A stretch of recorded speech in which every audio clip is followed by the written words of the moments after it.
विद्यार्थियों, पिछले व्याख्यान में हमने ब्रह्मचर्य जो बालक है, ब्राह्मण क्षत्रिय वैश्य, उनके भिक्षा किस प्रकार से वो भिक्षा की याचना करें, किन किन से भिक्षा ग्रहण करें और किस प्रकार से भिक्षा ला करके गुरु को जो है समर्पित कर दे, इसके विषय में अध्ययन किया।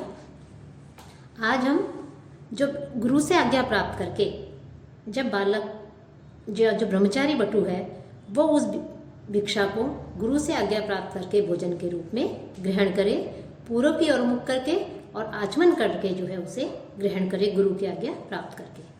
तो जो आचमन की विधि क्या है उसके विषय में हम अध्ययन करेंगे।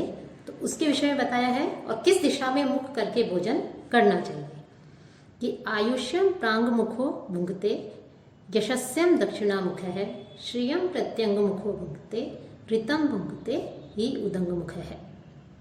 कि जो भोजन है उस भोजन की क्या विधि है और किस दिशा में भोजन करने से उसे किसकी प्राप्ति होती है, इसके विषय में बता रहे हैं। कि प्रांग मुख है कि जो ब्रह्मचारी बालक है या जो भोजन किया जाता है, जो भिक्षा ला करके गुरु को समर्पित करे और गुरु की आज्ञा प्राप्त करके वो भोजन को ग्रहण करे, तो आयुष्यम प्रांग मुख है कि जो आयु की कामना करता है वो पूर्वाभिमुख होकर भोजन करे, अर्थात पूर्व दिशा की ओर मुख करके भोजन करने वाला आयुष्यम भुंगते, आयु का उपभोग करता है, अर्थात दीर्घायु होता है, आयु की कामना करता है। दक्षिणामुख है यशस्वी, दक्षिणामुख होकर के दक्षिण दिशा की ओर मुख करके भोजन करने वाला यशस्वी होता है। प्रत्यंग मुख है श्रियम भुंगते, और पश्चिम दिशा की ओर मुख करके अर्थात पश्चिम की ओर मुख करके भोजन करने वाला सौंदर्य और जो ऐश्वर्य है उस ऐश्वर्य का अर्थात लक्ष्मी की कामना करने वाला होता है, ऐश्वर्य का उपभोग करता है। ऋतम भुंगते ही उदंग मुख है, और उदंग मुख है और उत्तर की ओर मुख करने वाला, उदंग मुख है कि उत्तर की ओर मुख करने वाला ऋतम, ऋत का कहते हैं सत्य को, कि उत्तर की ओर मुख करने वाला सत्य अथवा यज्ञ फल को प्राप्त करता है। मतलब जो सत्य की कामना करता है, यज्ञ के फल को प्राप्त करना चाहता है, वो जो है उत्तर की ओर मुख करके उसे भोजन करना चाहिए। तो आयु की जो कामना करता है उसे पूर्व की ओर, और यश की कामना वाले के लिए दक्षिण की ओर, सौंदर्य और ऐश्वर्य की जो कामना करता है, लक्ष्मी की जो भोग करना चाहता है उससे पश्चिम की ओर, और उत्तर की ओर भोग करने वाला अर्थात सत्य की जो कामना करता है, यज्ञ के फल का जो कामना करता है, उसे उत्तर की ओर मुख करके भोजन करना चाहिए। अब भोजन के प्रारंभ और अंत में आचमन के विषय में कहा गया है कि आचमन करना चाहिए प्रारंभ में और अंत में। उपस्पृश्य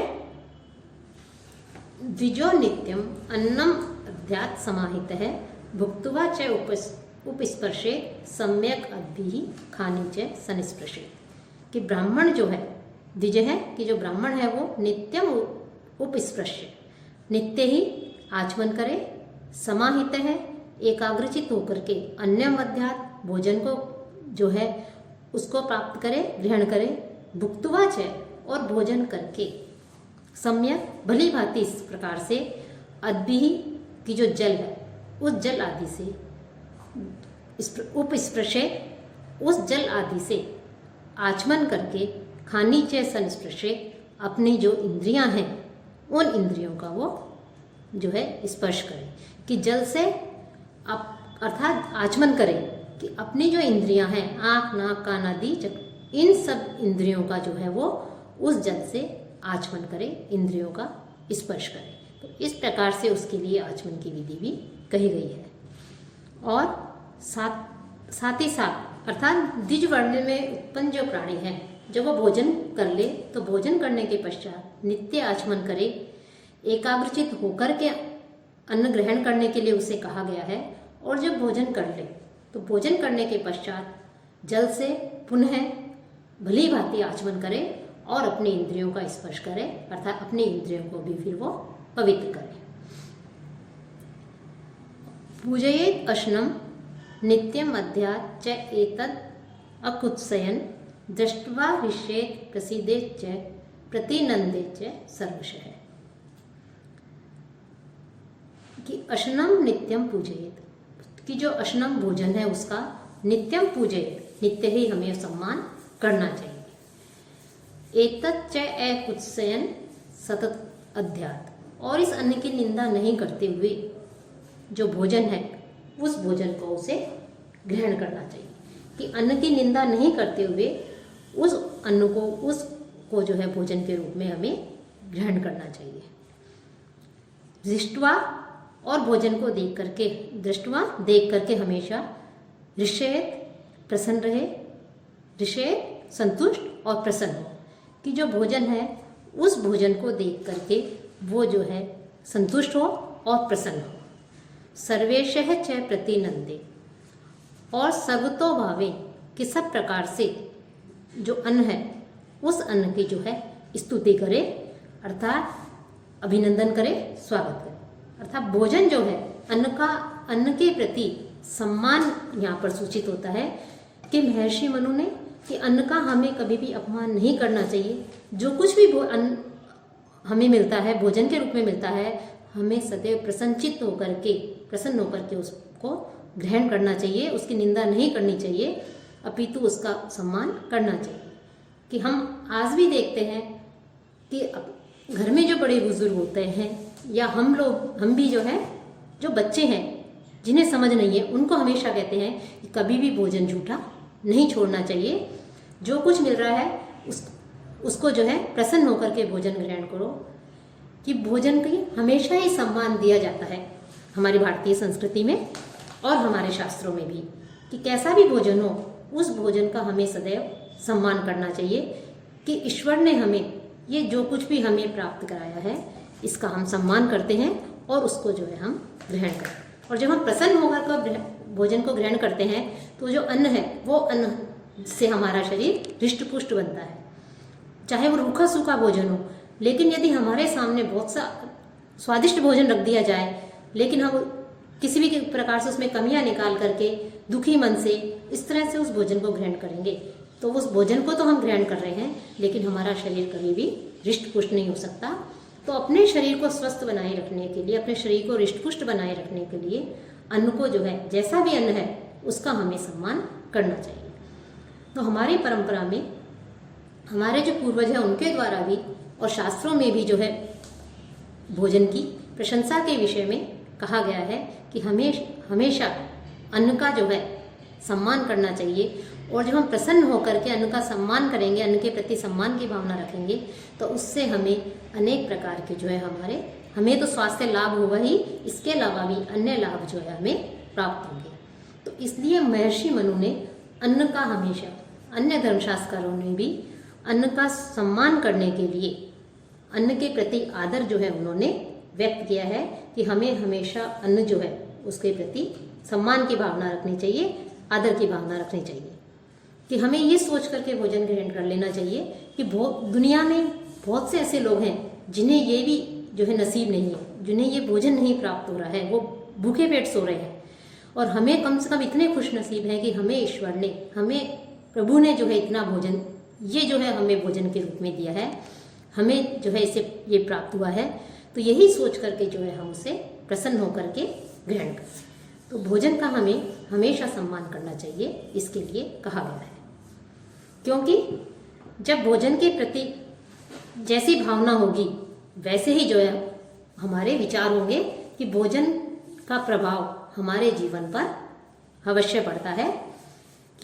पूजितम ही अशनम नित्यम बलम ऊर्जम च यच्छति, अपूजितम तु तद भुक्तम उभयम नाशये इदम।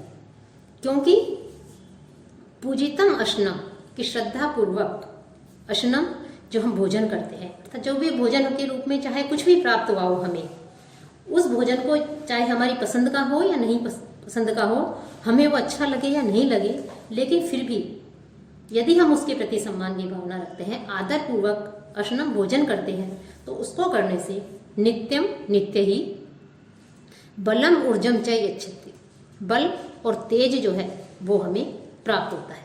कि समाधृत जो अन्न है वो अन्न निश्चय ही नित्य बल और ऊर्जा जो है हमें प्रदान करता है। और अपूजितम तु, अनादर पूर्वक भुक्तम तु अनादर पूर्वक निंदा पूर्वक भोजन करने से इदम उभयम नाशयेत, ये बल और तेज जो है ये दोनों नष्ट हो जाते हैं। कि हम अन्न का जितना अधिक सम्मान करेंगे, प्रसन्न होकर के भोजन करेंगे, तो वो उस भोजन से हमें बल की प्राप्ति होगी, तेज की प्राप्ति होगी।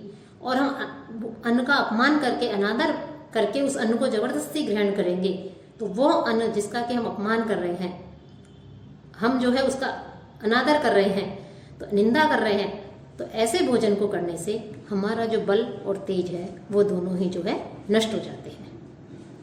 अब भोजन के कुछ नियम भी बताए हैं कि किस प्रकार से क्या नियम है।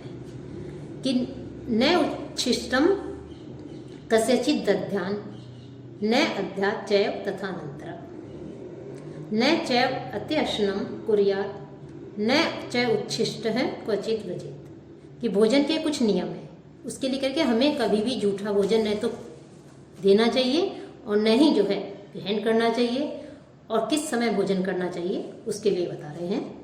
कि कस्यचित् उच्छिष्टम न दद्यात्, कस्यचित् किसी को भी, कस्मैचित् कस्यचित् कस्मैचित् किसी को भी, उच्छिष्टम स्वभुक्त शेषा अन्नम, कि स्वभुक्त शेषा अन्नम अर्थात अपने खाने के पश्चात बचा हुआ अन्न, मुक्त्वा अवशिष्टम उच्छिष्टम, कि अपने खाने के बाद जो बचा हुआ अर्थात जूठा भोजन, वो न दद्यात् किसी को भी जो है नहीं देना चाहिए।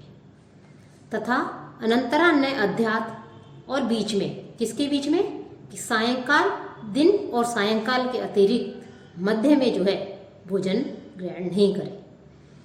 अत्यशनम चैव न कुर्यात्, कि और अत्यधिक भोजन भी नहीं करें। कि हमारी रुचि का भोजन बना है, हमें वो भोजन जो है अच्छा लगता है, मिष्ठान अच्छा लग रहा है, लेकिन अत्यधिक भोजन को भी नहीं करना चाहिए। उच्छिष्ट है क्वचित न व्रजेत्, और झूठे मुंह कहीं भी नहीं जाना चाहिए। कि भोजन को ग्रहण करने के पश्चात जब तक हम मुख शुद्धि नहीं कर ले, आचमन आदि नहीं कर ले, तब तक जो है हमें कहीं भी झूठे मुंह जो है कहीं से नहीं जाए। कि हम देखते हैं कि हम कहीं किसी आयोजनों में जाते हैं, आज के समय में ज़्यादातर हो रहा है कि आप कहीं भी जाइए, किसी विवाह समारोह में जाइए, अन्य किसी आयोजन में जाइए, लोग स्वयं ही भोजन लेते हैं, तो वो इतना अधिक अपने उसमें भोजन की थाली में, प्लेट में भर लेते हैं कि जबकि उन्हें पता है हम नहीं खाएंगे, लेकिन फिर भी उस भोजन को भर के जो है वो अत्यधिक मात्रा में जो है उस भोजन को खुद ग्रहण भी करते हैं, जिसके पश्चात वो जो है शारीरिक रूप से परेशान भी होते हैं और वो भोजन भी जो है व्यर्थ जाता है। तो इस बात को हमारे ऋषि मुनियों ने स्पष्ट रूप से कह दिया था, इस बात का निषेध किया था कि भोजन के भी कुछ नियम होते हैं, कि इतना अधिक भोजन भी नहीं करें कि आप जो है परेशान, आपको जो है स्वास्थ्य की दृष्टि से आप स्वयं भी परेशान हो और साथ ही साथ जो है वो भोजन भी व्यर्थ जाए। इससे अच्छा वो अन्न किसी भूखे व्यक्ति के पेट में जाए। तो लेकिन किसी को, भूखे व्यक्ति को तो भोजन दो, लेकिन किसी को झूठा भोजन हमें नहीं देना चाहिए। सायंकाल और दिन के अतिरिक्त बीच में भोजन नहीं करना चाहिए, अत्यधिक भोजन भी नहीं करना चाहिए और झूठे मुंह से कहीं नहीं जाना चाहिए। अब अत्यधिक भोजन का त्याग करने के लिए कहा गया है, तो उसको कैसे त्याग करना चाहिए, उसके लिए कह रहे हैं कि अत्यधिक भोजन कि अनारोग्यम अनायुष्यम ऐश्वर्यम च अति भोजनम अपुण्यम लोक विद्वेष्टिम तस्मात् परिवर्जयेत्। कि अति भोजनम, अत्यधिक भोजन कैसा होता है, अनारोग्यम, अस्वास्थ्यकर होता है, अर्थात स्वास्थ्य के लिए हानिकारक होता है, अनेक प्रकार के उससे रोग हो जाते हैं। अनायुष्यम, आयु का घातक होता है, उससे आयु कम होती है, दीर्घायु के लिए हानिकारक है। अस्वर्गम, स्वर्ग जो है उसकी प्राप्ति में बाधक है। अपुण्यम, पुण्यहीन है, क्योंकि आप अन्न का अपमान कर रहे हैं। आपको जितनी आवश्यकता है उतना तो आपने ग्रहण कर लिया आपके शरीर को, लेकिन आप उससे भी अधिक मात्रा में भोजन ग्रहण करने से किसी और का उस अन्न पर जो अधिकार है, उस अधिकार को आप जो है छीन रहे हैं। उस अन्न को कोई और भूखा व्यक्ति ग्रहण करता तो उसका पेट भरता, लेकिन आप जो है उसके हिस्से का भी स्वयं ग्रहण कर रहे हैं, तो इससे आप जो है पाप के भागी होते हैं।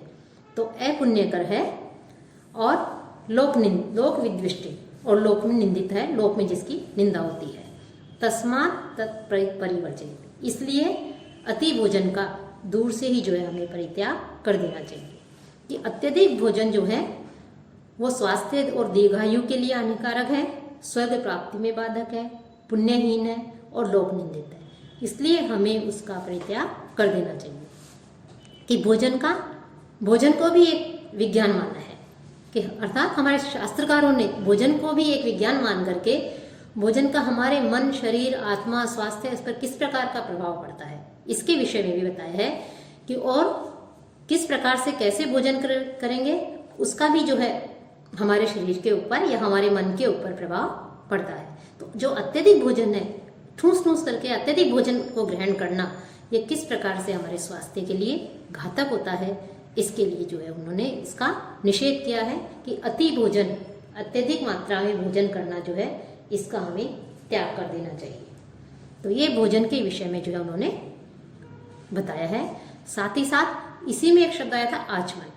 तो किस प्रकार से कैसे आचमन करना चाहिए, आचमन के लिए भी तीर्थ बताए हैं। इन तीर्थों से जो है उस बालक को विप्र जो ब्राह्मण है अर्थात ब्राह्मण आदि जो हैं ब्रह्मचारी हैं उनको किस प्रकार से जो है आचमन करना चाहिए कि बाह्य तीर्थ, प्राजापत्य, पितृ तीर्थ, ये सब कौन सा तीर्थ कहाँ, हाथ जो है, हाथ की जो हथेली है इसी में सारे तीर्थ विद्यमान है। तो किन तीर्थ हुआ क्या स्वरूप है उसके विषय में जो है हम अगले व्याख्यान में पढ़ेंगे। और आचमन की भी, आचमन जो करते हैं उसका क्या प्रकार है, क्या विधि है, जल की मात्रा कितनी होती है, इसका भी हम अगले व्याख्यान में चर्चा करेंगे।